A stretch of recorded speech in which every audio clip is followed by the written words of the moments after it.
تو رسول اللہ صلی اللہ علیہ وآلہ وسلم کے دور میں جو بھی قرآن مجید نازل ہوتا تھا اس کو باقاعدہ لکھ لیا جاتا تھا، لیکن وہ اس طرح مرتب شکل میں نہیں تھا جس طرح آج ہمارے پاس موجود ہے۔ وہ کیسے لکھا جاتا تھا؟ وہ پتھر کی تختی کے اوپر، یا کھجور کی چھال جو لمبی ہوتی ہے اس کے اوپر، یا پھر اسی طرح جو ہڈیاں چوڑی، شانے کی چوڑی ہڈیاں، اسی طرح جو چمڑا جو ہے، چمڑے کی لمبی جو تختی بنا لیتے تھے اس کے اوپر، چھالوں کے اوپر۔ تو یہ مختلف اندازوں میں مختلف چیزوں پہ یعنی لکھا کاغذ جاتا موجود نہیں تھا، کاغذ موجود نہیں تھا، اور مختلف چیزوں پہ یہ لکھا جاتا تھا اور اس کو محفوظ کر لیا جاتا تھا۔ اس کے ساتھ ساتھ صحابہ کرام اس کو زبانی بھی یاد کر لیا کرتے تھے، اور قرآن مجید کی حفاظت کا اصل ذریعہ جو ہے وہ حفظ فی الصدور ہے، نہ کہ کتابت ہے۔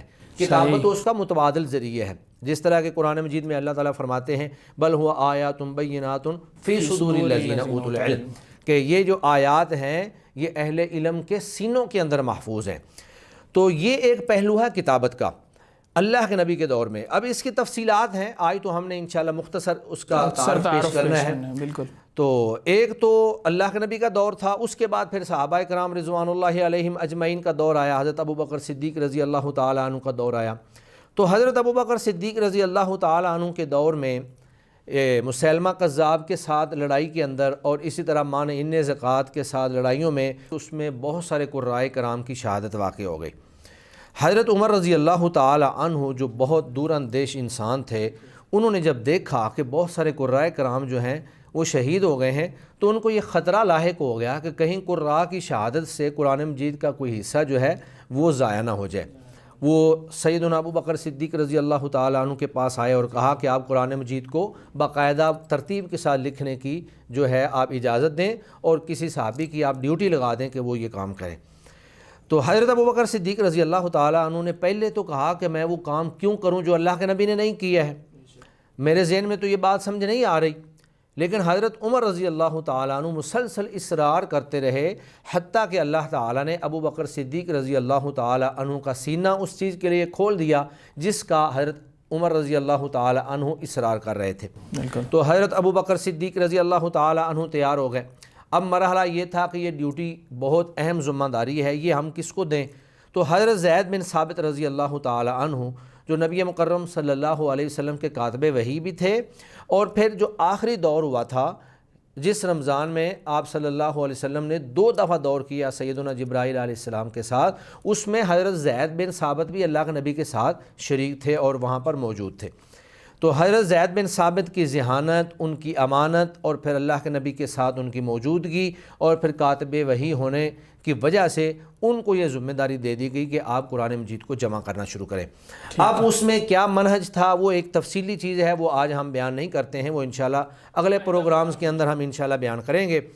تو حضرت زید بن ثابت رضی اللہ تعالی عنہ نے سیدنا ابو بکر صدیق کے دور میں پورا قرآن مجید جو ہے وہ جمع کر دیا۔ اب وہ صحف کی شکل میں تھا، ایک ہوتا ہے مصحف اور ایک ہوتے ہیں صحف۔ صحف ہوتے ہیں کہ چھوٹے چھوٹے کتابچے جو ہیں ان کو ایک جگہ پہ اکٹھا کر دیا جائے اور اس کو باقاعدہ جلد نہ کیا جائے، ٹھیک ہے، اگر جلد کر دیا جائے تو پھر وہ مصحف بن جاتا ہے۔ تو وہ جب سارے مصاحف جو ہیں جتنے صحف تھے لکھ لیے گئے، تو سیدنا ابو بکر صدیق نے ان کو اپنے پاس محفوظ کر لیا۔ جب حضرت ابو بکر صدیق رضی اللہ تعالیٰ عنہ فوت ہوئے تو وہی صحف جو ہیں وہ حضرت عمر رضی اللہ تعالیٰ عنہ کے پاس آ گئے، ٹھیک ہے۔ اور جب ان کی شہادت ہوئی تو وہ صحف جو ہیں ان کی بیٹی سیدہ حفصہ جو نبی مکرم صلی اللہ علیہ وآلہ وسلم کی زوجہ محترمہ تھیں، ام المومنین، وہ صحف ان کے پاس چلے گئے، یہاں تک کہ سیدنا عثمان رضی اللہ تعالی عنہ کا دور آیا۔ تو حضرت عثمان رضی اللہ تعالیٰ عنہ کے دور میں فتوحات کا سلسلہ وسیع ہو گیا، مجاہدین جو ہیں وہ بہت دور دراز کے علاقوں تک پھیل گئے، یہ آذربائیجان اور آرمینیا کے علاقوں کے اندر جو ہے باقاعدہ محاذ گرم تھا اور وہاں پہ جنگ چل رہی تھی۔ تو حضرت حذیفہ بن یمان رضی اللہ تعالیٰ عنہ نے دیکھا کہ جو مجاہدین ہیں، جو لڑنے والے ہیں، وہ ایک دوسرے کے ساتھ اس بات پہ بحث کر رہے ہیں کہ ایک کہتا ہے جی میری قرات تیری قرات سے افضل ہے، وہ کہتا ہے نہیں میری قرات تیری قرات سے افضل ہے۔ تو جس طرح جنگ یمامہ میں مسیلمہ کذاب کے سال لڑائی میں بہت سارے قراء کی شہادت پہ حضرت عمر رضی اللہ تعالیٰ عنہ پریشان ہوئے تھے، اسی طرح اس جنگ میں حضرت حذیفہ رضی اللہ تعالیٰ عنہ نے اندیشہ دیکھا کہ کہیں یہ فتنے کا باعث نہ بن جائے، یعنی کہ لوگوں میں اختلاف لوگوں کے اندر اختلاف ہو رہا ہے، ہر بندہ اپنی قرأت کو دوسرے کی قرأت پہ افضل قرار دے رہا ہے، حالانکہ ساری قراءات ہی قرآن ہے، قرآن مجید قراءات پر مبنی ہے اور قراءات قرآن مجید ہیں، یعنی کوئی بھی قرأت ایسی نہیں ہے جو قرآن نہ ہو، یا کوئی قرآن کا ایسا حصہ نہیں جو قرأت نہ ہو۔ ہم اگر روایت حفص پڑھتے ہیں یہاں پر تو یہ بھی ایک روایت ہے، حفص عن عاصم، یہ وہ اپنے استاد عاصم سے بیان کرتے ہیں، اور اس طرح باقی روایات ہیں۔ تو بہرحال ان کا یہ اندیشہ درست تھا، انہوں نے سیدنا عثمان رضی اللہ تعالی عنہ سے آ کر کہا کہ آپ امت کو سنبھالیے قبل اس کے کہ ان کے اندر یہود و نصارہ کی طرح جو ہے اختلاف برپا ہو جائے۔ تو حضرت عثمان رضی اللہ تعالی عنہ نے وہی صحف جو حضرت سیدہ حفصہ رضی اللہ تعالی عنہ کے پاس پڑے تھے ان سے منگوائے، اور ان کو بھی سامنے رکھا، اور دوبارہ سے نئی جمع جو ہے یہ بھی انشاءاللہ تفصیلات ہم بیان کریں گے، دوبارہ سے نئی جمع جو ہے وہ کی گئی، اور اس میں پھر حضرت عثمان رضی اللہ تعالی عنہ نے اس بات کا دھیان رکھا کہ وہ قراءات جو ایک ہی رسم سے نکل سکتی ہیں ان کو تو تمام مصاحف کے اندر جو ہے وہ ڈال دیا۔ اب میں آپ کو یہ بھی بات بتا دوں کہ حضرت عثمان نے اس کی کئی ایک کاپیاں کروائیں، اور پھر ایک ایک کاپی جو ہے وہ جو بڑے بڑے شہر تھے وہ ہر شہر کی طرف ایک ایک بھیج دی، مکہ کی طرف ایک بھیج دی، اسی طرح بصرہ کی طرف بھیج دی، اور کوفہ کی طرف بھیج دی، اور پھر مدینہ کے اندر ایک کاپی رکھ لی، اور ایک کاپی جو ہے انہوں نے اپنی ذات کے لیے رکھ لی جس کو مصحف امام کہا جاتا ہے۔ تو اب یہ جو کتابت تھی، اس کتابت کے اندر دو چیزیں تھیں، بعض اختلافات قراءات ایسے ہیں کہ وہ ایک ہی کتابت سے دونوں قراءات نکل آتی ہیں، مثلا لفظ مالکی ہے، اگر اس مالکی کو بغیر الف کے لکھ دیا جائے اور اس کے اوپر کوئی اعراب نہ ہو تو اس سے مالکی اور ملکی دونوں ہی قراءات نکل آتی ہیں، ٹھیک ہے۔ اور حضرت عثمان رضی اللہ تعالی عنہ کے دور میں جو کتابت ہوئی تھی اس پہ اوپر نہ تو اعراب تھے اور نہ ہی نقطے تھے، یہ ایک بڑی مزے کی بات ہے کہ نہ اعراب تھے نہ ہی نقطے تھے۔ اب مالک کو آپ اس طرح لکھیں اس کے اوپر نہ کھڑا زبر ہو نہ زبر ہو، لام کے نیچے نہ زیر ہو، قاف کے نیچے بھی زیر نہ ہو، تو اس کو آپ مالک بھی پڑھ سکتے ہیں اور مالکی بھی پڑھ سکتے ہیں۔ اسی طرح آپ آگے چلے جائیں، آگے ہے یخادعون اللہ والذین آمنوا وما یخدعون، تو یہاں پہ یخدعون میں بھی ایک قرأت یخادعون بھی ہے، تو اگر اس کو آپ یخادعون الف کے ساتھ لکھتے ہیں تو یخدعون کی قرأت نہیں نکلتی، لہٰذا اس کو بغیر الف کے لکھ دیا گیا تاکہ اس میں یخادعون اور یخدعون دونوں قراءات نکل آئے۔ اسی طرح مالکی کو بغیر الف کے لکھا گیا تاکہ ملکی اور مالکی دونوں نکل آئے۔ تو اب یہ جو مالکی کو بغیر الف کے لکھا گیا ہے اس کو رسم کہتے ہیں، اور اس کو اگر اصطلاح میں آپ دیکھیں تو یہ ہوتی ہے، اس کو کہتے ہیں رسم عثمانی، یعنی وہ رسم جو سیدنا عثمان رضی اللہ تعالی عنہ نے قراءات کے لیے ان مصاحف کے اندر اختیار کروایا۔ اور دوسری وہ قراءات تھیں جہاں پر حذف و زیادت کا مسئلہ تھا، یعنی بعض قراءات میں کچھ زیادتی تھی اور بعض قراءات کے اندر کچھ کمی تھی، جیسے قالوا اتخذ اللہ ولدا وقالوا اتخذ اللہ ولدا۔ اب اس میں امام ابن عامر شامی جو ہیں وہ قالوا اتخذ اللہ ولدا بغیر واو کے پڑھتے ہیں، ٹھیک ہے، تو اور باقی قراء جو ہیں وہ وقالوا اتخذ اللہ ولدا واو کے ساتھ پڑھتے ہیں۔ تو اب حضرت عثمان رضی اللہ تعالیٰ عنہ نے کیا یہ تھا کہ ایک مصحف جو شام کی طرف بھیجا اس میں انہوں نے بغیر واو کے لکھ دیا، اور جو باقی مصاحف تھے ان کے اندر انہوں نے واو کے ساتھ لکھ دیا۔ تو یہ پوری تفصیلات جو ہیں قراءات کی کتابوں کے اندر، رسم کی کتابوں کے اندر موجود ہیں کہ وہ کون کون سی تقریباً 58 کے قریب کلمات ہیں جہاں پر حذف و زیادت کا اختلاف ہے پورے قرآن مجید کے اندر۔ تو وہ سارے کا سارا جو ہے وہ آپ کو ان کتابوں کے اندر مل جائے گا کہ کون سے مصحف کے اندر سیدنا عثمان رضی اللہ تعالی عنہ نے کون سا رسم جو ہے وہ اختیار کیا تھا، حذف کا اختیار کیا تھا یا اس بات کا اختیار کیا تھا۔ اب ظاہری طور پر واضح بات یہی ہے کہ جس علاقے میں جو مصحف بھیجا گیا اس کے ساتھ حضرت عثمان نے ایک ایک قاری بھی بھیجا تاکہ یہ وہاں کے لوگوں کو اس کے مطابق پڑھا سکے، اور پھر یہ اعلان کر دیا گیا کہ سرکاری مصاحف سے نئی کاپیاں تیار کی جائیں، لوگ ان سے نقل کریں، لیکن جو لوگوں کے پاس اپنے ذاتی مصاحف موجود ہیں ان کو جلا دیا جائے تاکہ خدشہ جو یہ اختلاط کا خدشہ تھا یا فتنے کا خدشہ تھا وہ سارا ختم ہو جائے، اور وہ مستند چیز جو حکومت کی طرف سے باقاعدہ مہر شدہ جو چیز ہے وہ ساری عوام کے پاس پہنچ جائے۔ تو ہوا یہ کہ جن علاقوں میں جس طرح کی کتابت کے مصاحف گئے وہاں کے قراء نے اس کو ویسے ہی پڑھنا شروع کر دیا، اور انہوں نے اپنے تلامذہ کو ویسے پڑھایا، اور حتیٰ کہ پھر وہی چیز جو ہے وہاں اس علاقے کے اندر رائج ہو گئی. اور آج ہم جو قراء کا اختلاف دیکھتے ہیں تو شام کے جو قاری ہیں جیسے امام ابن عامر شامی ہیں یا ان کے آگے شاگرد ہیں ہشام ہیں اور ابن ذکوان ہیں، تو وہ اسی کے مطابق پڑھتے ہیں جس طرح کے شامی مصحف کے اندر لکھا ہوا تھا. تو یہ کتابت کے مرحلے ہیں. اللہ کے نبی کے دور میں متفرق تھی کتابت، مختلف لکڑیوں کے اوپر یا تختیوں کے اوپر یا اسی طرح چمڑے کے اوپر یا کھجور کی چھالوں کے اوپر. پھر حضرت عمر رضی اللہ تعالی، حضرت ابو بکر صدیق رضی اللہ تعالی عنہ کے دور میں اس کو باقاعدہ صحف کی شکل دے دی گئی، اور حضرت عثمان رضی اللہ تعالی عنہ کے دور میں ان کو باقاعدہ مصاحف کی شکل میں، یعنی کہ جلد بندی کے اندر، مصحف کہتے ہیں ایسی کتاب جس کی باقاعدہ جلد بندی ہوئی ہو اور 2 گتوں کے اندر وہ موجود ہو. ٹھیک ہے. تو شیخ جیسا کہ آپ نے ذکر کیا کہ اللہ کے نبی کے دور میں پہلے قرآن مجید کو لکھا گیا، پھر سیدنا عثمان رضی اللہ تعالیٰ عنہ کے دور میں لکھا گیا، اور آج بھی مختلف جگہوں پہ قرآن مجید کو لکھا جاتا ہے، تو کیا اس کو لکھنے کا کوئی طریقہ یا کوئی علم ہے باقاعدہ، یا پھر جیسے کوئی کاتب چاہے ویسے لکھ سکتا ہے؟ جی، قرآن مجید کی کتابت کے حوالے سے اس وقت ہمارے سامنے جو معیار ہے وہ رسم عثمانی ہے. ٹھیک ہے. ایک ہے قرآن مجید کا رسم اور ایک ہے قرآن مجید کا ضبط. ضبط کی ہم بات بعد میں کرتے ہیں. رسم کے حوالے سے جمہور اہل علم کا یہی موقف ہے کہ یہ رسم توقیفی ہے، یعنی جس رسم پہ سیدنا عثمان رضی اللہ تعالی عنہ نے قرآن مجید اور مصاحف کو لکھوا دیا، ہم اس میں تبدیلی نہیں کر سکتے، اس میں الف و یا کی کمی بیشی نہیں کر سکتے. جہاں پر الف لکھوایا گیا وہاں ہم الف لکھیں گے، جہاں پر نہیں لکھوایا گیا وہاں پر الف ہم نہیں لکھیں گے. اسی طرح جہاں پر انہوں نے واو لکھ دی، بے شک وہ پڑھنے میں نہیں آتی ہے. اب دیکھیں قرآن مجید میں ہر جگہ الصلاۃ کا لفظ جو ہے وہ واو کے ساتھ لکھا ہوا ہے، الزکات یہ بھی واو کے ساتھ لکھا ہوا ہے، لیکن واو پڑھی نہیں جاتی ہے. بالکل. تو جہاں پر جو چیز لکھی گئی ہے اس کو ہم ختم نہیں کریں گے، اور جہاں پر جس چیز کی ضرورت تھی لیکن وہ لکھا نہیں گیا اس کو ہم زائد نہیں کریں گے. تو گویا کہ رسم عثمانی جو ہے وہ توقیفی ہے. تو اہل علم نے اس حوالے سے بڑی محنتیں کی ہیں، اور اس حوالے سے جو مشہور ترین کتابیں اس وقت ہمارے سامنے موجود ہیں ان میں ایک امام دانی رحمہ اللہ کی کتاب المقنع ہے. اس کے اندر انہوں نے تمام مصاحف کا جو رسم ہے اس کو بیان کر دیے ہیں.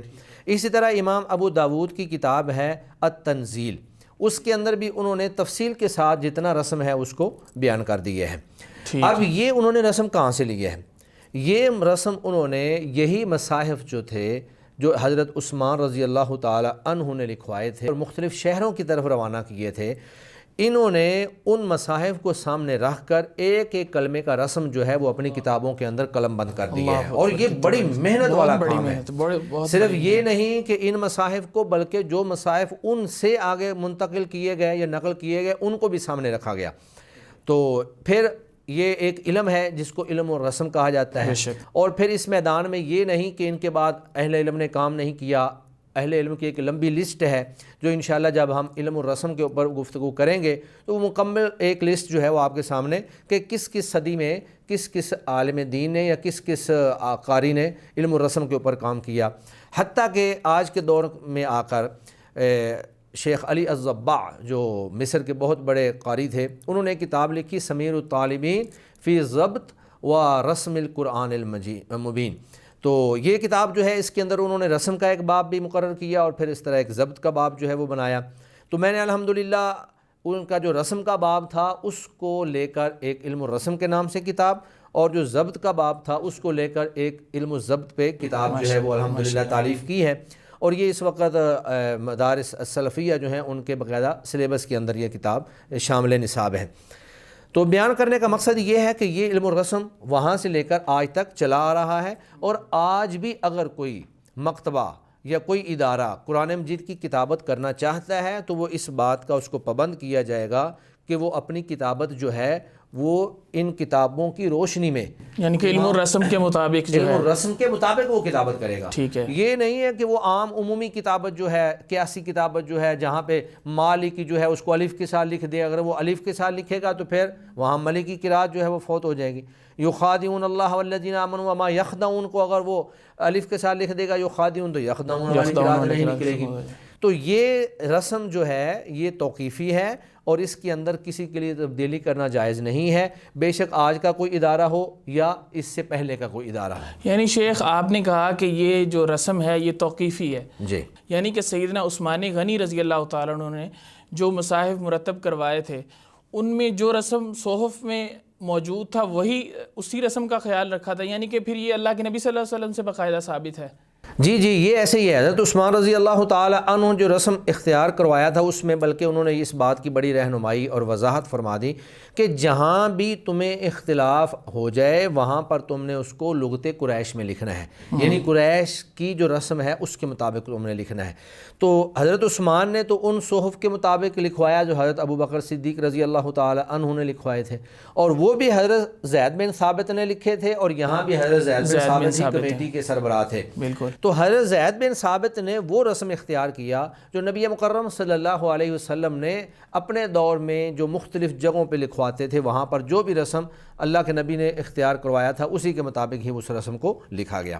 تو شیخ آپ نے جیسا کہ اپنی گفتگو میں علم الضبط کی ایک بات کی، تو یہ علم الرسم اور علم الضبط کیا الگ الگ چیزیں ہیں یا ایک ہی چیز ہے؟ اس میں کیا فرق ہے؟ اس بات کی ذرا وضاحت کر دیں۔ جی، پہلے تو میں آپ کو اس کا تھوڑا سا پس منظر بیان کرتا ہوں کہ حضرت عثمان رضی اللہ تعالی عنہ نے جو رسم لکھوایا تھا وہ اعراب اور نقطوں سے خالی تھا، اور عرب لوگ جو ہیں وہ تو اپنی زبان ہونے کی وجہ سے اس کو پڑھ لیتے تھے۔ بالکل۔ لیکن جب فتوحات اسلامیہ کا سلسلہ وسیع ہوتا چلا گیا اور غیر عرب لوگ جو ہیں، اجمی لوگ جو ہیں وہ اسلام میں داخل ہوتے چلے گئے، تو اس سے پھر آ کر ایک مسئلہ پیدا ہو گیا کہ اب ہم ان کو کیسے پڑھیں۔ ٹھیک ہے۔ تو پھر حجاج بن یوسف کے دور میں آ کر ضبط کا معاملہ جو ہے وہ پورا کیا گیا۔ اب وہ ایک لمبی تفصیل ہے، وہ انشاءاللہ ہم جب اس کی تاریخ بیان کریں گے تو اس میں بیان کریں گے۔ تو حجاج بن یوسف کے دور میں آ کر یہ ضبط کا مطلب یہ ہوتا ہے کہ آپ اس کے اوپر اعراب لگا دیں، زبر، زیر، پیش، شد، مد، جزم، تو یہ سارے ضبط ہیں۔ اسی طرح نقطے، تو نقطے جو ہیں اس کو بھی ضبط ہی کہا جاتا تھا، یعنی یہ بھی ضبط میں شامل ہے۔ ہاں، اس وقت جو سب سے پہلے ضبط شروع ہوا نا تو اس میں یہ تھا کہ اعراب کے لیے یعنی زبر زیر پیش کے لیے انہوں نے شروع میں نقطے استعمال کیے۔ ٹھیک ہے۔ تو جہاں پر زبر لگانی ہوتی تھی اوپر ایک نقطہ لگا دیتے تھے، جہاں زیر لگانی ہوتی تھی نیچے ایک نقطہ لگا دیتے تھے، جہاں پیش لگانی ہوتی تھی سامنے ایک نقطہ لگا دیتے تھے، اور پھر جہاں پر تنوین ہوتی تھی وہاں پر دو نقطے لگا دیتے تھے۔ تو اس کو کہتے ہیں نقط الاعراب، یعنی اعراب کے نقطے۔ اور بعد میں جا کر پھر نقط الاعجام، اعجام کا مطلب یہ ہے کہ حروف معجمہ اور حروف مہملہ کو باہمی طور پر فرق کر دینا، جیسے با، تا، ثا، با کے نیچے ایک نقطہ، تا کے اوپر دو نقطے، ثا کے اوپر تین نقطے، جیم کے اندر ایک نقطہ، ہا بالکل خالی، خا کے اوپر ایک نقطہ۔ تو یہ نقطے جو ہیں یہ بے شک اعراب کے نقطے ہوں یا اعجام کے نقطے ہوں، نقط الاعراب اور نقط الاعجام، یہ سارے کے سارے نقطے جو ہیں یہ حجاج بن یوسف کے دور میں آ کر لگے تھے، اور یہ بھی ایک پورا علم ہے۔ اس دور سے لے کر آج تک اس کے اوپر بھی بے شمار کتابیں جو ہیں وہ موجود ہیں، اور ان کے اندر ان کی مکمل تفصیلات جو ہیں وہ بیان کی گئی ہیں۔ لیکن علم الرسم اور علم الضبط میں فرق یہ ہے کہ علم الرسم تو توقیفی ہے، اس میں آپ اپنا قیاس جو ہے وہ استعمال نہیں کر سکتے، لیکن علم الضبط جو ہے یہ اجتہادی ہے، یہ آپ اپنی آسانی سے جیسے چاہیں اس کے اعراب میں آپ تبدیلی کر سکتے ہیں۔ آپ نے دیکھا ہوگا کہ مجمع ملک فہد سعودی عرب سے جو قرآن مجید چھپتے ہیں ان کا ضبط اور ہمارے ہاں پاکستان کے اندر جو قرآن مجید چھپ رہے ہیں ان کا ضبط بہت سارا ان میں فرق ہے، اور جو ضبط وہاں ہے وہ ان لوگوں کو آسان محسوس ہوتا ہے، اور جو ہمارے ہاں پاکستان کے اندر ہے وہ یہاں ہمارے لیے مشکل نہیں ہے، آسان ہے۔ تو جس طرح آسان محسوس ہو اسی طرح کا ضبط جو ہے وہ اختیار کیا جا سکتا ہے۔ یہ ضبط جو ہے اجتہادی ہے، یہ توقیفی نہیں ہے، یعنی کہ علم الرسم تو توقیفی ہے لیکن علم الضبط جو ہے وہ توقیفی نہیں ہے، ہاں وہ اجتہادی ہے۔ اور دوسری بات یہ بھی ہے کہ رسم میں آپ یہ دیکھ لیں کہ یہ جو مالکی ہے، مالکی میں جو لکیریں کھینچی ہوئی ہیں، میم کی گول جو ڈنڈا ہے، یا لام کا جو، یا اس طرح کاف کا جو ڈنڈا ہے، یہ ہے رسم، اور اس کے اوپر ہم کھڑا زبر لگا دیں یا زبر لگا دیں یا زیر لگا دیں یا پیش لگا دیں۔ اس طرح یوم کے اندر نیچے جو دو نقطے ہیں، اور پھر یوم الدین، الدین کے اندر یا کے نیچے دو نقطے اور نون کا، یہ سارا ضبط ہے۔ تو جو اندر پوری عبارت ہوتی ہے بغیر نقطوں کے اور بغیر زبر زیر پیش کے وہ رسم ہوتا ہے، اور جو نقطے ہیں یا جو زبر زیر پیش، شد، مد، جزم، تنوین ہے وہ سارے کا سارا ضبط ہے۔ تو شیخ اب تک جن علوم کا آپ نے ذکر کیا ہے ان کا تعلق کتابت سے ہے، یعنی کہ علم الرسم کا بھی اور علم الضبط کا بھی. جی جی. تو ادائیگی کے حوالے سے بھی کیا کوئی اس طرح کا علم موجود ہے قرآن مجید کی ادائیگی یا تلاوت سے جس کا تعلق ہو؟ ادائیگی کے حوالے سے تو اللہ رب العزت نے قرآن مجید کے اندر ہی حکم دے دیا ورتل القرآن ترتیلا، کہ آپ قرآن مجید کو ٹھہر ٹھہر کر پڑھیں. ایک جگہ اللہ نے فرمایا ورتلناہ ترتیلا، کہ ہم نے قرآن مجید کو ٹھہر ٹھہر کر پڑھا ہے. اسی طرح وقرآنا فرقناہ لتقرأہ علی الناس علی مکث، کہ ہم نے قرآن کو تھوڑا تھوڑا ٹھہر ٹھہر کر اس لیے نازل فرمایا تاکہ آپ لوگوں کو اچھے انداز سے آگے ٹھہر ٹھہر کر پڑھا سکیں. تو قرآن مجید کو پڑھنے کا جو انداز ہے وہ اللہ نے ہی ہمیں بتلا دی ہے. اور پیارے نبی صلی اللہ علیہ وآلہ وسلم صحابہ کو باقاعدہ قرآن پڑھاتے تھے. اور پھر صحابہ میں جو نمایاں تھے اور اعلیٰ قرات کرنے والے تھے، جیسے ابی بن کعب ہیں، زید بن ثابت ہیں، عبداللہ بن مسعود ہیں، تو اللہ کے نبی نے کہا کہ آپ ان سے آگے قرآن مجید کو پڑھیں. تو یہ جو ادائیگی کا ہے، اور پھر یہ آگے چلتے چلتے جو ہے اہل علم نے باقاعدہ اس کے اوپر کتابیں لکھی. مقدمہ جزریہ، امام جزری رحمہ اللہ کی کتاب ہے تجوید کے اوپر. تو ادائیگی کے لیے جو علم معروف ہے اہل فن کے ہاں، اس کو علم التجوید کہا جاتا ہے. تجوید کا معنی ہوتا ہے کسی چیز کو اچھا بنانا، خوبصورت بنانا. اور نبی مکرم صلی اللہ علیہ وآلہ وسلم کی رہنمائی بھی موجود ہے. اللہ کے نبی صلی اللہ علیہ وسلم نے فرمایا حسن القرآن باصواتکم، قرآن مجید کو اپنی آوازوں سے خوبصورت بنا کے پڑھو. اور بعض روایات ایسے بھی ہیں کہ اقرأوا القرآن بلحون العرب واصواتها، کہ قرآن مجید کو اہل عرب کے لہجوں کے مطابق اور ان کی آوازوں کے مطابق پڑھو. تو یہ ہم اجمی لوگ اس وقت تک نہیں پڑھ سکتے جب تک ہمیں ان کے اصول اور ضوابط نہ مل جائیں. تو اہل علم نے اس میدان میں بڑی محنتیں کی ہیں اور کتابیں لکھ کر ہم تک پہنچی ہیں علم التجوید کے نام سے. تو اسی طرح حضرت علی رضی اللہ تعالی عنہ نے یہ جو ورتلناہ ترتیل، ترتیل کا معنی الترتیل ہوا تجوید الحروف و معرفت الوقوف، وہ انہوں نے باقاعدہ اس کی شرح کی اور اس کی وضاحت کی کہ ترتیل کا معنی یہ ہے کہ حروف کو تجوید سے پڑھنا اور وقوف کا، اوقاف کا لحاظ رکھ کے پڑھنا، یعنی مناسب جگہ پہ جا کر وقف کرنا. تو یہ ہوتا ہے علم التجوید.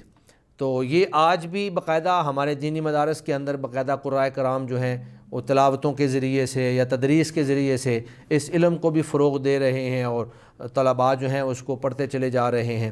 تو یہ ایک معروف علم ہے اور اس کی بھی آپ کہہ لیں کہ پوری ایک فنی اصطلاحات ہیں جو اپنے وقت پر انشاءاللہ بیان کی جائیں گی. تو آپ نے جیسے ذکر کیا ابھی کہ علم التجوید ہے جس کا تعلق ادائیگی سے ہے، تو ایک لفظ قرات بھی سننے میں آتا ہے. تو کیا فرق ہے ان دونوں کے مابین؟ تجوید اور قرات کیا ایک ہی چیز ہے یا ان کے درمیان کوئی فرق ہے، الگ الگ چیزیں ہیں یہ؟ اصل میں اصطلاحی طور پر تجوید ہے حروف کو اچھا کر کے پڑھنا، ٹھیک ہے. اور قرات اس سے اگلا مرحلہ ہے کہ آپ کون سے قاری کی قرات پڑھ رہے ہیں. دراصل بات یہ ہے کہ اس وقت قرآن مجید ہم تک جو پہنچا ہے وہ مختلف روایات اور مختلف قراءات کے ذریعے پہنچا ہے، ٹھیک ہے. اور عالم اسلام کے بڑے حصے پر اس وقت جو روایت پڑھی جا رہی ہے وہ روایت حفص عن عاصم ہے. امام عاصم قاری ہیں اور ان کے شاگرد ہیں امام حفص. تو ان کی روایت جو ہے وہ اس وقت ہمارے ہاں زیادہ تر رائج ہے اور متداول ہے. اگرچہ اس وقت دنیا میں 4 روایات متداول ہیں، یعنی جو مختلف ممالک کے اندر پڑھی جا رہی ہیں. روایت قالون ہے، روایت ورش ہے، روایت دوری ہے، اور پھر یہ روایت حفص ہے. روایت حفص جو ہے وہ اکثر حصے پہ پڑھی جا رہی ہے. آپ کہہ لیں کہ 80% عالم اسلام کا جو حصہ ہے وہاں پر روایت حفص پڑھی جا رہی ہے، اور باقی جو 20% ہے وہاں پر یہ تینوں روایات پڑھی جا رہی ہیں. تو قرات کیا ہے؟ قرات جو ہے ان لہجات اور ان 7 احرف کا نام ہے جو اللہ رب العزت نے نبی مکرم صلی اللہ علیہ وسلم پر نازل فرمائے. ایک ہے مالکی، اس کو آپ نے باریک پڑھنا ہے، موٹا پڑھنا ہے، اس کو آپ نے حلق سے نکالنا ہے یا آپ نے جوف دہن سے نکالنا ہے، یہ تو ہوگی تجوید. لیکن اس کو آپ نے مالکی پڑھنا ہے یا ملکی پڑھنا ہے، یہ ہے قرات. تو اسی طرح آپ سورہ فاتحہ کے اندر بھی بے شمار جو ہے الفاظ موجود ہیں. مثلا مالک یوم الدین کے بعد ایاک نعبد و ایاک نستعین اہدنا الصراط المستقیم. تو اہدنا الصراط، یہ جو لفظ الصراط ہے اس میں اہل علم کا اختلاف ہے. بعض قراء جو ہیں وہ اس کو خالص صاد کے ساتھ پڑھتے ہیں الصراط، اور بعض جو ہیں وہ اس کو خالص سین سے پڑھتے ہیں الصراط، اور بعض جو ہیں وہ اس کو زا کے اشمام کر کے الزراط پڑھتے ہیں. تو یہ اس کو صراط پڑھنا یا اس کو صاد کے ساتھ صراط پڑھنا یا زا کے ساتھ زراط پڑھنا، یہ قراءات ہیں۔ لیکن سین کو پڑھنا ہے تو کیسے پڑھنا ہے؟ سیٹی کی آواز کے ساتھ، اس کے اندر صفت صفیریہ پائی جاتی ہے، تو آپ سیٹی کی آواز سے پڑھیں گے، صاد کو آپ موٹا کر کے پڑھیں گے، اور زا جو ہے اس کے اندر تھوڑا سا آپ سیٹی کی آواز بھی صفیر بھی ہوگا لیکن وہ سین سے مختلف ہوگا۔ تو یہ تجوید ہے، اور اس کو پڑھنا کیا ہے؟ سین پڑھنا ہے یا صاد پڑھنا ہے یا زا پڑھنا ہے، وہ قراءات ہیں۔ تو یہ علم قراءات ایک پورا علم ہے جس پہ سب سے پہلے جو ہے امام ابن مجاہد رحمہ اللہ نے اپنی کتاب السبع لکھی، پھر اس کے بعد امام دانی نے، پھر امام شاطبی رحمہ اللہ نے، پھر علامہ جزری نے، ایک پورا سلسلہ جو ہے وہ چلا آ رہا ہے، اور آج ہمارے مدارس کے اندر الحمدللہ اس کے اوپر باقاعدہ کام چل رہا ہے۔ تو شیخ آپ نے ابھی ذکر کیا کہ اس کے اندر جیسے کلمہ صراط ہے، اس کے اندر قراء کرام کا اختلاف موجود ہے، تو کیا یہ اختلاف ان کا آپسی اختلاف ہے، جیسے ایک دوسرے سے سمجھنے میں یا پڑھنے میں اختلاف ہو گیا، یا یہی اختلاف ہی منزل من اللہ ہے؟ جتنی قراءات ہیں وہ ساری کی ساری منزل من اللہ ہیں۔ یہ قراءات کوئی بھی شخص اپنے پاس سے اختیار نہیں کر سکتا۔ اللہ کے نبی صلی اللہ علیہ وسلم نے اپنے صحابہ کو یہ کلمہ تینوں طرح سے پڑھایا تھا، سین سے بھی، زا سے بھی، اور صاد سے بھی۔ اور اسی طرح جتنے کلمات کے اندر جتنی بھی قراءات پائی جاتی ہیں وہ ساری کی ساری منزل من اللہ ہیں، کیونکہ یہ قرآن مجید ہے، اور قرآن مجید کے اندر کوئی بندہ اپنا قیاس یا اپنا اجتہاد جو ہے وہ اس میں شامل نہیں کر سکتا ہے۔ وہ کہتے ہیں جی سنت متبعات، یہ قراءات جو ہیں یہ سنت متبع ہیں، جو اللہ کے نبی سے ثابت ہے، اور وہی آگے اللہ کے نبی نے صحابہ کو پڑھایا، اور پھر صحابہ نے تابعین کو پڑھایا، انہوں سے تبع تابعین نے پڑھا، آگے یہ جو قراء ہیں جو معروف ہیں، قراء سبع اور قراء عشرہ، وہاں تک پہنچا، اور پھر وہاں سے آگے چلتا ہوا ہم تک آیا۔ تو اللہ کے نبی نے ہی بعض صحابہ کو اللہ کے نبی ایک طریقے پر پڑھاتے تھے اور بعض صحابہ کو ایک دوسرے طریقے پر پڑھاتے تھے، اور اس کی دلیل وہ بخاری مسلم کی صحیح روایت ہے کہ حضرت عمر بن خطاب رضی اللہ تعالی عنہ مسجد میں گئے اور دیکھا کہ حضرت ہشام بن حکیم جو ہیں وہ سورۃ الفرقان کی تلاوت کر رہے ہیں، لیکن وہ ایسے حروف اور ایسی قراءات یا ایسے لہجات میں تلاوت کر رہے تھے جو حضرت عمر رضی اللہ تعالی عنہ نے نہیں پڑھے تھے۔ تو حضرت عمر تو بڑے غصے ہو گئے۔ حضرت عمر کہتے ہیں کہ مجھے اتنا غصہ آیا کہ میرا دل کرتا تھا کہ میں نماز میں ہی ان کو پکڑ لوں، لیکن میں نے اپنے آپ پہ جبر کیا اور صبر کیا اور اپنے آپ کو کنٹرول میں رکھا۔ تو جب حضرت عمر رضی اللہ تعالیٰ عنہ فرماتے ہیں کہ جب انہوں نے سلام پھیرا تو میں نے ان کو پکڑا اور پکڑ کے اللہ کے نبی کے پاس کھینچ کے لے گیا اور کہا کہ یا رسول اللہ، یہ سورہ فرقان پڑھ رہے تھے اور عجیب و غریب پڑھ رہے تھے جو میں نے نہیں پڑھی ہے۔ تو اللہ کے نبی نے کہا کہ اے عمر، آپ ہشام کو چھوڑ دیں، کم از کم چھوڑ تو دینا، اس کے بعد میں سنتا ہوں، دیکھتا ہوں کہ وہ کیا پڑھ رہے تھے۔ تو حضرت ہشام سے کہا جی آپ پڑھیں، تو حضرت ہشام نے پڑھا تو اللہ کے نبی نے فرمایا ہاکذا انزلت، یہ ایسے ہی نازل ہوا ہے۔ اس کے بعد حضرت عمر رضی اللہ تعالیٰ عنہ سے کہا جی آپ پڑھیں، حضرت عمر رضی اللہ تعالیٰ عنہ نے پڑھا تو آپ نے کہا کہ ہاکذا انزلت، ایسے بھی نازل ہوا ہے۔ اور اس کے بعد اللہ کے نبی نے فرمایا ان ھذا القرآن انزل علی 7 احرف، یہ قرآن مجید اللہ تعالیٰ نے 7 حروف پر، 7 لہجات پر نازل فرمایا ہے، جو وہ پڑھ رہے ہیں وہ بھی درست ہے، جو یہ آپ پڑھ رہے ہیں وہ بھی درست ہے۔ اور اس میں ایک بڑی بات ہے، حضرت عمر رضی اللہ تعالیٰ عنہ نے ان سے پوچھا تھا کہ یہ جو آپ پڑھ رہے تھے یہ آپ کو کس نے پڑھایا ہے؟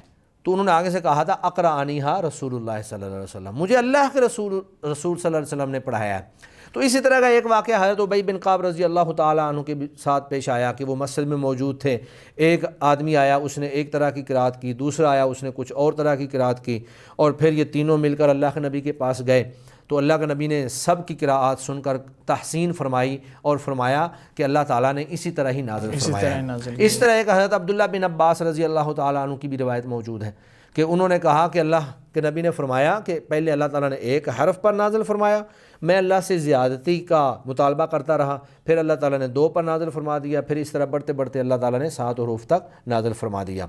تو یہ قراءات جو ہیں یہ باقاعدہ احادیث کے اندر ان کی حجیت، ان کا ثبوت موجود ہے، اور یہ جو روایات ہیں تواتر کے درجے تک پہنچی ہوئی ہیں، اتنی کثرت کے ساتھ احادیث جو ہیں وہ 7 احرف کے بارے میں نازل شدہ ہیں، اور بے شمار صحابہ کرام سے یہ احادیث ثابت ہیں۔ تو جب یہ تواتر کے ساتھ ثابت ہیں، اللہ کے نبی صلی اللہ علیہ وسلم نے پڑھائی ہیں، اور پھر یہ قرآن میں یہ کیسے ہو سکتا ہے؟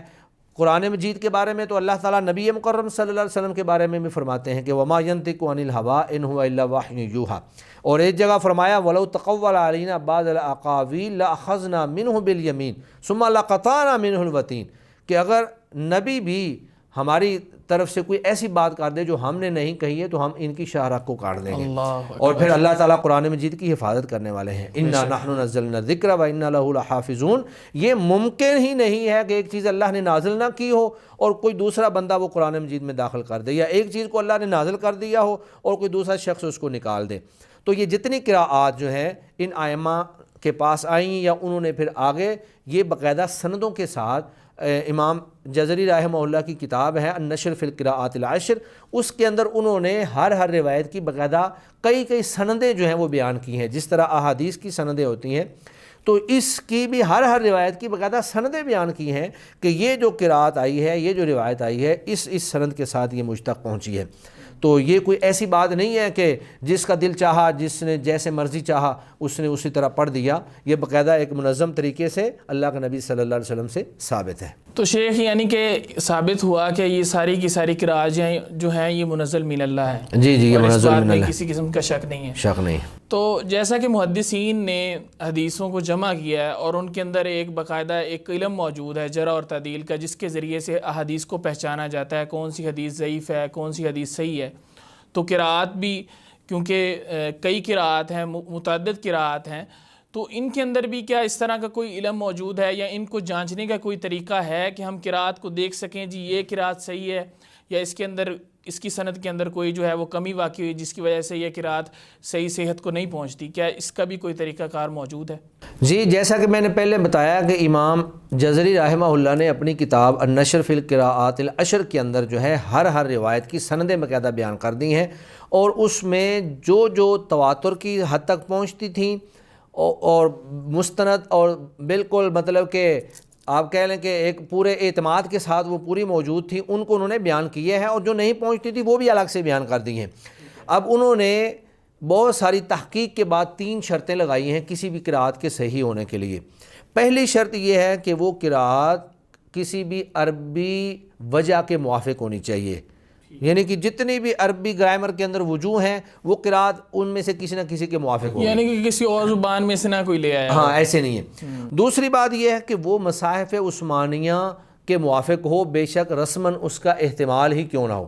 مثلا بعض قراءتیں ایسی ہیں کہ جو تو صراحت کے ساتھ نکلتی ہیں، جیسے مالکی میں ملکی جو ہے وہ بالکل صراحت سے نکل رہی ہے، لیکن مالکی کا اس میں احتمال موجود ہے۔ اور تیسری انہوں نے شرط یہ لگائی ہے کہ اس کی سند کے اندر تواتر پایا جاتا ہوں۔ اب دیکھیں امام جزری رحمہ اللہ کے دور تک قراءات 7 کو ہی لوگ متواتر سمجھتے تھے، اور جیسے آپ کو پتہ ہے کہ امام نافع، امام مکی، ابن کثیر مکی، بصری، شامی اور اسی طرح کوفیین جو ہیں تینوں، تو لیکن امام جزری رحمہ اللہ نے آ کر پھر 3 مزید ائمہ جو ہیں، امام ابو جعفر، امام خلف العاشر، ان کی جو سندیں تھیں ان کو کھنگالا، ان کی تحقیق کی، اور انہوں نے یہ ثابت کیا باقاعدہ کہ جس طرح وہ روایات متواتر ہیں یہ تینوں روایات بھی اسی معیار کی ہیں اور اسی طرح متواتر ہیں جس طرح کے پہلی بات ہیں۔ تو امام جزری رحمہ اللہ سے پہلے تو وہ لوگ زیادہ تر قراءات 7 کو ہی پڑھتے تھے، تو جب علامہ جزری رحمہ اللہ نے محنت کی اور باقاعدہ ثابت کیا کہ یہ بھی اسی طرح کی متواتر ہیں، تو اس کے بعد پھر قراءات 10 کا رواج بڑھ گیا اور لوگوں نے ان کو بھی وہی قبولیت عطا کی، لوگوں کی طرف سے اللہ کی طرف سے قبولیت عطا ہوئی جو کہ ان 7 کو حاصل ہوئی تھی۔ شیخ علامہ جزری اور نبی کریم صلی اللہ علیہ وسلم کے جو ادوار ہیں ان کے درمیان کافی لمبا فاصلہ ہے، علامہ جزری بعد میں آئے ہیں جا کے، تو آپ نے ذکر کیا کہ تمام قراءات میں تواتر موجود ہے، تو جب اتنا فاصلہ آ گیا، اتنے فاصلہ آنے کے بعد امام جزری رحمہ اللہ نے 3 قراءات کا اضافہ کیا ہے، تو ان قراءات کا تواتر پھر کیسے برقرار رہا جبکہ درمیان میں تو ان قراءات کا وجود ہی موجود نہیں؟ اصل میں آپ کا سوال ہی غلط ہے کہ اضافہ کیا ہے، اضافہ نہیں کیا ہے۔ امام یعقوب، امام خلف العاشر اور امام ابو جعفر یہ اسی دور کے ہی قاری ہیں جس دور کے امام نافع ہیں، بلکہ امام نافع تو امام ابو جعفر کے شاگرد ہیں، اور خلف العاشر جو ہیں یہ امام حمزہ کے شاگرد ہیں۔ تو یہ نہیں ہے کہ یہ امام جزری کے دور کے ہیں، یہ موجود اسی دور کے ہی تھے، لیکن تحقیق کرنے والوں نے اس پر تحقیق نہیں کی، تو پھر تواتر تو برقرار نہ رہا نا؟ تواتر ہی میں آپ کو بتاتا ہوں کہ آپ مجھے یہ بتائیں اگر امام حمزہ کی قرات متواتر ہے تو ان کے شاگرد خلف العاشر کی کیوں متواتر نہیں ہوگی؟ اگر شاگرد امام نافع کی متواتر ہے تو ان کے استاد امام ابو جعفر کی کیوں متواتر نہیں ہوگی؟ یہ اسی دور کے لوگ تھے اور انہوں نے جو سندوں کی تحقیق کی ہے وہ انہوں نے اسی دور سے لے کر اللہ کے نبی تک کی ہے. یہ نہیں ہے کہ انہوں نے وہاں سے لے کر اپنے دور تک کی ہے. مثلا امام نافع آپ کہہ لیں کہ اگر دوسری صدی ہجری کے ہیں یا امام ابو جعفر اگر دوسری صدی ہجری کے ہیں تو امام جزری جو ہیں وہ 8ویں صدی ہجری میں آ رہے ہیں یا 9ویں صدی ہجری میں آ رہے ہیں. تو انہوں نے یہ نہیں کیا کہ وہ دوسری سے لے کر 7ویں تک تحقیق کی ہے, یہ نہیں کیا انہوں نے, بلکہ انہوں نے یہ کیا ہے کہ جس طرح امام نافع سے لے کر اللہ کے نبی تک کی روایات موجود تھیں یا ان کی سندیں موجود تھیں, اسی طرح انہوں نے امام ابو جعفر کی سندیں بھی وہاں سے اللہ کے نبی کی تک اوپر تک لے کے گئے ہیں. تو وہاں سے انہوں نے سندوں کو کھنگالا ہے اور ان کو باقاعدہ سندیں مل گئی ہیں, تو انہوں نے باقاعدہ اس کو ثابت کیا ہے کہ یہ بھی اسی طرح ہی متواتر ہیں جس طرح کہ وہ 7 متواتر ہیں. اب حدیث میں آپ دیکھیں امام بخاری رحمہ اللہ کے بعد جو ہے, جب ہم بخاری پڑھتے ہیں تو امام بخاری کے بعد کی جو سندیں وہ تو بخاری میں موجود نہیں ہیں. ہم کہاں تحقیق کرتے ہیں؟ امام بخاری نے اپنے استاد سے, انہوں نے اپنے استاد سے حتیٰ کہ اللہ کے نبی تک. تو اگر جو بعد والی سند ہے اس کی تحقیق ہوتی نہیں ہے, وہ ویسے آج ہمارے ہاں محدثین کے پاس وہ سندیں لکھی ہوئی اجازے کی شکل میں موجود ہوتی ہیں لیکن ان کی کوئی تحقیق نہیں کرتا ہے. وہ اعتماد ہے امام بخاری رحمہ اللہ پر. تو امام بخاری رحمہ اللہ نے جو سند بیان کی ہے ہم نے وہاں سے لے کر اوپر تک کی سند کا سارا ہم نے جائزہ لینا ہے. نیچے کی سند کا نہ تو موجود ہیں اور اگر موجود بھی ہیں تو ان کا جائزہ نہیں لیا جاتا ہے. تو وہاں بھی انہوں نے امام ابو جعفر سے اوپر اللہ کے نبی تک سندوں کا جائزہ لیا, نہ کہ نیچے تک. تو یہ نیچے بے شک جتنا بھی خلا آ جائے یہ کوئی معنی نہیں رکھتا ہے. ٹھیک ہے شیخ, آپ کا نہایت شکریہ کہ آپ نے ہمیں علم قرات کا بھی بتایا, علم التجوید کا بھی بتایا, اسی طرح علم الرسم کا بتایا, علم الضبط کا بتایا. ان تمام علوم کا قرآن مجید سے تعلق ہے. تو کیا جیسے محدثین کرام نے یا مفسرین کرام نے اپنے متعلقہ علوم میں بہت ساری محنتوں کے ساتھ ان علوم کو مدون کیا, مرتب کیا, تو کیا ان علوم کے پیچھے بھی اسی طرح جو ائمہ قراء ہیں, اسلاف ہیں ہمارے, ان کی محنتیں موجود ہیں؟ جی, جس دور میں علوم کی تدوین شروع ہوئی اس دور کے اندر جیسے جیسے محدثین نے احادیث کی تدوین میں محنتیں کیں, اپنے آپ کو کھپایا اور اپنے آپ کو بالکل تدوین حدیث کے لیے وقف کر دیا, اسی طرح قراء کرام نے اور جو قرآن کے متعلقہ لوگ تھے جو قرآنی علوم کے ساتھ چل رہے تھے انہوں نے ان علوم کو باقاعدہ مدون کیا. امام ابو عبید قاسم بن سلام جو ہیں یہ بہت بڑے محدث ہیں. وہ جہاں محدث تھے وہاں پہ بہت بڑے قاری بھی تھے. انہوں نے جہاں حدیث کے اندر اور فقہ کے اندر اپنی کتابیں لکھی ہیں وہاں پر ان کی قرات کے اندر بھی کتابیں موجود ہیں. تو امام شعبہ جو ہیں, امام حفص عن عاصم, یہ جو ہمارے ہاں روایت معروف ہے جو عالم اسلام کے بہت بڑے حصے پر پڑھی جاتی ہیں, ان کے بارے میں ہے کہ انہوں نے امام عاصم سے 5 مرتبہ قرآن مجید پڑھا اور یہ قرآن مجید کی اتنی زیادہ تلاوت کرنے والے تھے کہ جب یہ فوت ہونے لگے 93 سال ان کی عمر ہو گئی تھی, 93, تو ان کی بہن جو ہے اس نے رونا شروع کر دیا. تو انہوں نے اپنی بہن سے کہا کہ آپ کیوں روتی ہیں؟ انظر الی ھذہ الزاویہ, گھر کا یہ جو کونا ہے اس کو ذرا دیکھیں, میں نے یہاں پر 18,000 مرتبہ قرآن مجید کو مکمل کیا ہے. تو یہ ان محدثین کی, ان قراء کرام کی محنتیں تھیں, ان کے دن, ان کی راتیں ہر وقت قرآن مجید کی خدمت کے اندر, قرآن مجید کے علوم کو پڑھنے پڑھانے کے اندر, ان کی تدوین کے اندر اور پھر ان کو مدون کرنے کے اندر ان کا وقت گزرتا تھا. ان کی زندگی کا ایک ہی مقصد تھا کہ ہم قرآن مجید کو اپنی زندگی کا اوڑھنا اور بچھونا بنا لیں اور ہم اس کے علوم کو مدون کر سکیں. باقی ہر علم جو ہے مدون ہوا ہے اور اسی دور سے تدوین چلی ہے اور آج تک جو ہے ہم ان علوم کے اندر جیسے بھی وہ آپ کہہ لیں کہ ترقی ہوتی چلی گئی اور آج ان شکلوں میں یہ سارے علوم ہمارے سامنے موجود ہیں. تو انشاءاللہ ہم جیسے جیسے ایک ایک علم کے اوپر ہم گفتگو کریں گے ان کی تفصیلات بھی انشاءاللہ سامنے آتی جائیں گی. تو باقی یہ ہے کہ یہ سارے علوم جو ہیں اپنے وقت کے ساتھ اور تدوین حدیث کے ساتھ ساتھ ان علوم کو بھی مدون کر دیا گیا تھا. ناظرین کرام, آج کے پروگرام کا وقت یہیں ختم ہوتا ہے اور میں ایک دفعہ پھر ہمارے معزز مہمان جناب قاری مصطفیٰ راغب صاحب کا مشکور ہوں جنہوں نے نہایت قیمتی اور اہم معلومات ہم تک پہنچائیں. اور ہم اس پروگرام میں پاکستان کی نمایاں علمی شخصیات کو بھی مدعو کرتے رہیں گے اور آپ سے گزارش ہے کہ آپ ہمارے ساتھ جڑے رہیے اور ہمارا پروگرام دیکھتے رہیے. السلام علیکم ورحمۃ اللہ وبرکاتہ.